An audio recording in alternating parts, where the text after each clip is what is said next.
నని వారందురు. అలాంటి వ్యర్థమైన మాట నేను లక్ష్య పెట్టాను, నేను నమ్ముకున్న దేవుని నేనెరిగి ఉన్నాను. అలాంటి వ్యర్థమైన మాట నేను లక్ష్య పెట్టాను, నా తలను ఎత్తే దేవుని నేనెరిగి ఉన్నాను.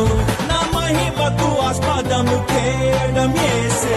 Jesus is my glory, Jesus is my glory, Jesus is my glory, Jesus is my glory, Jesus is my glory.